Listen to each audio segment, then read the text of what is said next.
I feel as though what's important to call into mind, especially in issues of trans violence and trans lives, is that as an LGBT community, we're not here to delineate only gays, only lesbians, only men, only women, you know?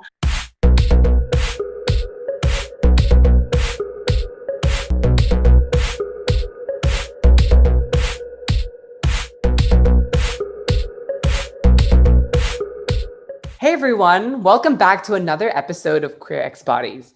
Today we're joined by the amazing Cai Antonio. So we are in the presence of one of the most luminary activists for inclusive sex education, feminist media, and LGBTQ plus equality. Cai, how are you doing today and where are you calling from?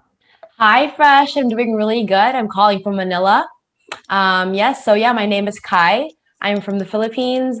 I founded Now Open in 2018. It's an alternative sex education platform that focuses on issues of sexuality and gender that are not necessarily talked about as often in this context. That's amazing. Could you tell us a bit more about Now Open and specifically the message that you aim to spread on relationships and sexuality? So Now Open started off as this Twitter campaign where we talked more on Twitter on Twitter discussions. We had a lot of people participate, and be a part of different question stems, and they were able to just talk about certain issues such as non-monogamy, BDSM, toxic relationships. Later on, we would do workshops, on-ground workshops. One of the workshops we did was focused primarily on reframing women's sexuality in such a way that it was something to empower women rather than oppress them. Because in the Philippine context, I feel is a hot topic in such a way that it's very contested, women's sexuality. Later on, we did a podcast, and we're still doing a podcast on relationships, gender, and sexuality. And more than that, to give the LGBTQ plus community a bigger stage for them to enlighten their experiences. Yes. Those are such amazing and, as you said, very stigmatized topics that we really need to address. Very much so. Yeah, and I really wanted to hear your thoughts on why this is especially relevant in the Philippines, which is where you're based, and how did you adjust to the cultural and local nuances and intersecting issues? Right, because in the Philippines, it's a Catholic country. It's a very conservative Catholic country, and I mean there have been strides in legislation. There have been strides, especially with younger generations. But, those in power still have the final say in things. And I believe that it's very important for people in the margins to come together and to really be a voice for themselves and for the people around them who do not have the power to speak up for themselves. And these people include women, girls, the LGBTQ plus community, people who don't fit into a relationship, typical relationship dynamics. And more than that, there has been some backlash in relation to this, in the sense that a lot of people have been talking about how, what we push forward is for young girls to have sex and for young girls to pretty much take charge of their sexuality in such a way that is detrimental.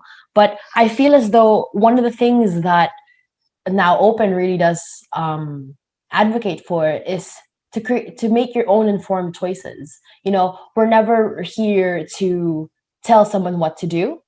We're here to give people information, and we're here to give people the idea that we exist, that non-monogamous people exist, people who practice BDSM exist, people on the acronym other than lesbians and gays and bisexuals are existing as well.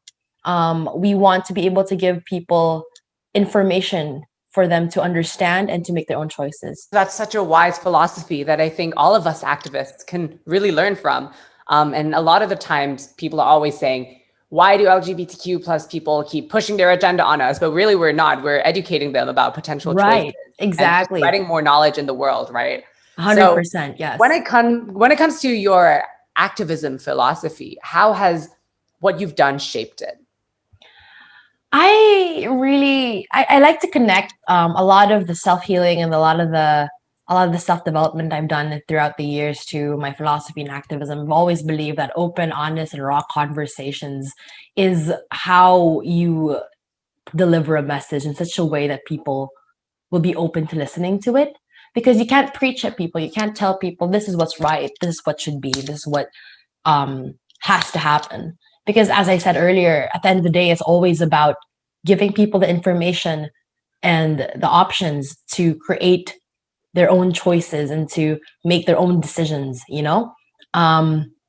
It's never about telling people that this is what is right. It's always about being a safe space for conversation, being a safe space even for dissent, for disagreement, you know? It's the point is not to change people's minds, it's to give people the options and the avenues to open their minds. So I was wondering then, what do you think about the way that Pride is currently celebrated right now? And I know you've mentioned some intersectional LGBTQ plus issues before. How do you think these marginalized gender identities should be delineated in our fight towards a gender just world? You see, I feel as though Pride is often seen as a celebration, and that's great, that's amazing, but I don't think that it should be all that there is to it, you know?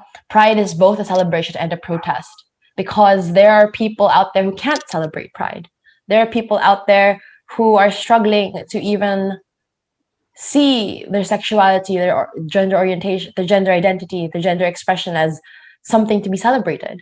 For example, when you think of, let's say, a poor farmer who is gay, who is trying to struggle to put food on his table, you can't really tell this gay farmer that Pride is something to be celebrated. For this gay farmer, Pride is a protest. It's something that, you know, you can't think about sexuality and gender and these issues that we have the privilege to talk about because we have our physiological needs met. I feel as though, you know, Pride is a protest because you have to understand that there are we have LGBTQ plus brothers and sisters that do not have the privilege to celebrate Pride. And given that we have the privilege to be activists, to be voices, I feel as though it's our obligation to strike that balance between the celebration and the protest of Pride. More than this, I think, you know, when you were talking about, you were asking about trans violence, and I feel as though one of the biggest issues of the trans experience, and I'm not speaking for the communities, but this is something that I observe on my own, is that it's always about exclusion, you know? Like, for example, there's this debate about how transgender men should they not be included in all women's spaces. I feel as though what's important to call into mind, especially in issues of trans violence and trans lives, is that as an LGBT community, we're not here to delineate only gays, only lesbians, only men, only women, you know?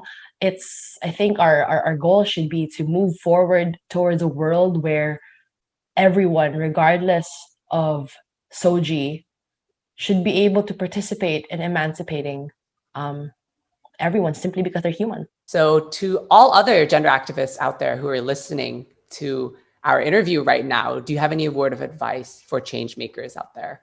Definitely. I feel as though, you know, there's this tendency to revert back to hierarchical systems, especially in our organizations. I think if there's one thing that I have learned in my activism, it's that the process is as important as the outcome. The way you do things, the way you work internally in an organization, or even with yourself and the people around you, is as important as the message that you are trying to disseminate to the world. You know, if you are treating your peers as though the power dynamic is very blatant, as though the power dynamic is very hierarchical, you know, you have to be able to align the things you do in your personal life and the things you do in your activism.